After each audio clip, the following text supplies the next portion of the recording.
مہمان حضرات، معتبرین، قداور شخصیت موجود ہے، تشریف فرما ہے، ہم ان کا تہ دل سے شکریہ ادا کرتے ہیں کہ انہوں نے اتنے شارٹ نوٹس پہ اتنی جلدی ہمارے انویٹیشن پہ ہمارا ساتھ دیا، ہماری اس شرکت میں، ہماری اس گیدرنگ میں شرکت فرمائی۔ اپنی زندگی کے ان جھنجھٹوں میں سے، ان مصروفیات میں سے، ان کشمکش میں سے ٹائم نکال کر اس خوشی کی تقریب میں ہمارا ساتھ دے کر، یہ اس بات کی دلیل ہے کہ آپ ہماری عزت کرتے ہیں، آپ ہماری بات کا مان رکھتے ہیں، آپ ہمیں عزت کی نظر سے دیکھتے ہیں۔ میں آپ کو یہ بتاتا چلوں کہ ہم بھی آپ کو اسی طرح قدر کی نگاہ سے دیکھتے ہیں، اسی عزت سے دیکھتے ہیں جیسے آپ ہمیں دیکھتے ہیں۔ میں یہاں پہ بحیثیت نور اللہ نہیں بلکہ نصیب اللہ کا نمائندہ ہوں۔ کچھ سیاسی کشمکش، کچھ کاروباری وجوہات کی وجہ سے جو یہاں پہ نہیں ہے، تو میں آپ کو بتاتا چلوں کہ میں بحیثیت ان کا نمائندہ آپ سے مخاطب ہوں۔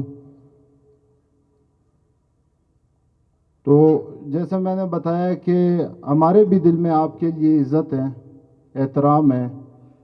یہ 4 دن سے مسلسل ہم لوگوں کو انوائٹ کر رہے ہیں، لوگوں کو بتا رہے ہیں کہ ہمارے ساتھ شرکت کریں۔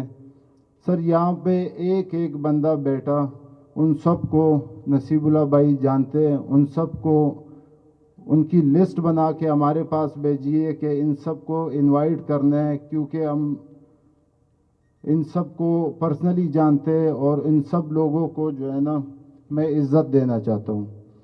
سر وہ لسٹ دینے کے بعد پھر بھی ان سے نہیں رہا گیا، ان کا خلوص ہے، وہ پھر بھی وہاں سے لوگوں کو کال کرتے رہے، لوگوں کو انوائٹ کرتے رہے، کیونکہ ان کے دل سے ان لوگوں کی عزت نہیں نکل رہی، ان کے دل سے جو ہے نا ان لوگوں کا احترام نہیں نکل رہا۔ اگر آج وہ ہمارے ساتھ ہوتے شاید اس تقریب میں اور جان ہوتی، شاید اور جو ہے نا ہمارے چہروں پہ رونق ہوتی، خوشی ہوتی، لیکن انشاءاللہ بہت جلد وہ واپس آ جائیں گے۔ ان کی طرف سے آپ سب لوگوں کو السلام علیکم ورحمۃ اللہ وبرکاتہ۔ یہ پیغام انہوں نے مجھے کل رات 1 بجے دیے کہ میرے سارے مہمانوں کو، میرے سارے دوستوں کو میرا پیغام دینا ہے۔ اس کے بعد تھوڑا سا خوشی بھی ہے اور پریشان بھی ہوں۔ خوش اس لیے ہوں کہ دنیا کے 2 ٹاپ برانڈ کے ساتھ آج ہم ایگریمنٹ کر رہے ہیں، معاہدہ کر رہے ہیں۔ ایک تو ہینو پاک کمپنی ہے جو کہ دنیا میں اپنے نام کے لیے جانی جاتی ہے، اپنے پرفارمنس کے لیے، اپنے پروڈکٹ کے لیے، اور 3S ڈیلرشپ کا ہمارے ساتھ یہاں پہ بلوچستان میں ایگریمنٹ کر کے یہ بلوچستان کے لوگوں پہ بھی اور بلوچستان کے حکومت پہ بھی ان کا احسان ہے۔ دوسرا بڑا برانڈ شمیم آفریدی صاحب اور عباس آفریدی صاحب، انہوں نے ہم پہ اعتماد کیا، انہوں نے ہمیں سلیکٹ کیا، انہوں نے ہمارے ساتھ یہ بزنس کا انیشیٹو لیا۔ پریشان میں اس بات پہ ہوں کہ یہ انیشیٹو لینا، یہ بزنس شروع کرنا، یہ بڑا آسان ہے۔ اگر یہاں پہ مشکل چیز ہے، رشتہ بنانا بڑا آسان ہے لیکن رشتہ نبھانا بڑا مشکل ہے۔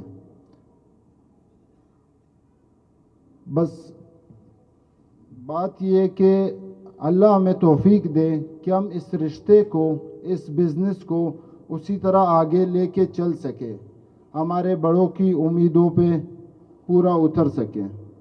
یہ 2 مہمان خصوصی حضرات، حاجی حبیب اللہ صاحب میرے والد اور شمیم آفریدی صاحب عباس صاحب کے والد، یہ ان دونوں کی برکت سے ہے کہ ہم یہاں تک پہنچے۔ انہوں نے اپنی زندگی کا سفر جو مشکلات سے بھرپور پڑا ہے، لیکن انہی مشکلات کی وجہ سے ان کو یہ ترقی اور یہ مقام حاصل ہوا ہے۔ جو میں پریشان ہوں وہ اس بات پہ ہوں کہ انہوں نے تو اپنی زندگی گزار دی, انہوں نے تو چیزیں ہمیں ساری ہینڈ اوور کر دی, لیکن اب ہماری ذمہ داری ہے ان ذمہ داریوں کو پورا کر سکے, ان ذمہ داریوں پہ پورا اتر سکے. اس چیز پہ پریشان ہوں کہ اللہ ہمیں توفیق دیں کہ یہ ہم پوری کر سکیں اور اپنی زندگی گزار سکے, آگے جنریشن کو یہ چیز اسی طرح پہنچا سکے جیسے انہوں نے ہمیں دیا. تو آپ سب لوگوں کا ایک دفعہ دوبارہ شکریہ ادا کرنا چاہتا ہوں. اور کچھ ٹائم پہلے, کچھ عرصہ پہلے ہمارے علاقے کے دو معززین, دو معتبر بڑے قداور شخصیت, حاجی لالا خان صاحب اور حاجی جمال الدین صاحب, جو ایک ایکسیڈنٹ کے واقعے میں وفات پا چکے, شہید ہو چکے, ان کا بھی حاجی نصیب اللہ نے کل رات کو مجھے 1 بجے بتایا کہ ان کی تعزیت لازمی ہے. تو ان کے گھر والوں کے ساتھ کہ ہم چاہے جو بھی خوشی کا موقع ہو ہم اپنے لوگوں کو نہ بھولیں. وہ ہمارے لیے قدر رکھتے, وہ ہمارے علاقے کے لوگ تھے, انہوں نے ہماری ساری زندگی عزت کی, احترام کیا, چاہے وہ ہو نہ ہو ان کا نام ہمارے ساتھ ہے, ہم ہمیشہ ان کو اپنے دل میں رکھیں گے. آپ سب لوگوں کا بہت شکریہ, تہ دل سے شکریہ, ٹائم نکال کے ہمیں یہاں پہ جو ہے عزت بخشی ہے آپ لوگوں نے, مہربانی.